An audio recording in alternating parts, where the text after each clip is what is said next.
Welcome back to Dukascopy TV. I'm Elaine Stenson, and today I'm joined in the studio by Kohn, who's Chairman and Managing Partner with Barron Financial Services here in Geneva. He's here with me now to discuss the airline industry and the economy. Eric, you're very welcome to the studio. Thank you. So how does the airline industry relate to the economy? Well, I think the airline industry relates directly to the economy, because when the economy is doing well, there are a lot of business premium travellers and just travellers in general who are either going on leisure or business. And therefore it's a very good bellwether haven of whether the industry is doing well or badly. So how has the industry changed and how has this affected the economy? Well, the aircraft industry affects the economy directly, because if the economy is doing well, the airlines do well, they buy aircraft, and then the aircraft manufacturers do well. And if you look at Boeing and Airbus, which are the two principal aircraft manufacturers, they've got backlogs that go 3 or 4 or even 5 years for their aircraft.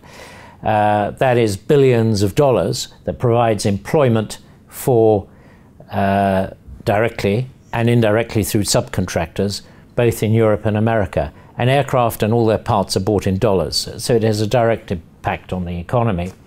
And the airline industry is getting better. For the first time ever, American airlines are now showing signs of profit, or have reported very good profits. And in the past, they've made huge losses. And that is an indication that the US economy is turning around. And in Europe, also airlines that aren't particularly, the good airlines have always made profit. But some of the airlines that have had difficulty are moving into profit, which indicates also more people are travelling, and they're benefiting from the high number of premium travellers and leisure travellers. Okay, and who are the winners and losers from the changes that have occurred? Well, before we go on to the winners and losers, I think we need to talk about what's changed in the airline industry. The airline industry used to be gate-kept by travel agents, and people either used to buy directly from the airline or most businesses and private people bought through travel agents.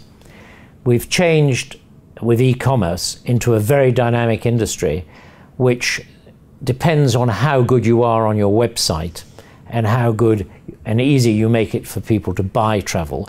But in addition to that, what has happened is the airline industry has become very IT dominant. People need to know instantly if a flight's made money. They need to know instantly whether the plane is filling up or it's not filling up and they can reduce the price, or if it's filling up, they can put up the price. It's become a very flexible industry, both serving business and the private leisure travel directly through IT. And if an airline doesn't have a good IT system, it really has difficulty making money. And therefore the winners and losers are quite interesting. If you take the classic airlines, Emirates and Swiss are probably in the winners in the European and long-haul airlines, as well as short-haul. And if you look at the non-classic airlines, what we call low-cost airlines, but low-cost airlines should also be everyone. Yes. EasyJet and Ryanair are probably winners. EasyJet's moving to be Europe's probably biggest business airline. It's changing from being just a leisure airline and is offering seat allocation, priority boarding. Ryanair is a very different model, but both, which is really more of an asset management model carrying passengers, but both probably achieve a higher average price per coupon than some of the major classic airlines. All of this in both the successful airlines has come due to IT, obviously controlling costs, management information systems and the website. What kind of impact does this have on the smaller regional airlines, and what kind of impact does this have on the regions that they serve? Well, it makes it very difficult for the regions and the smaller regional airlines.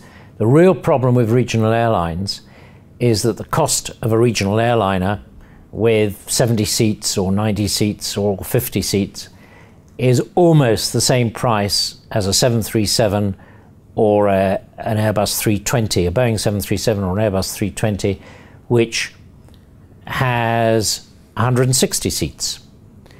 And therefore, it makes it very difficult to make money in a regional airline with new aircraft, although there are new regional aircraft.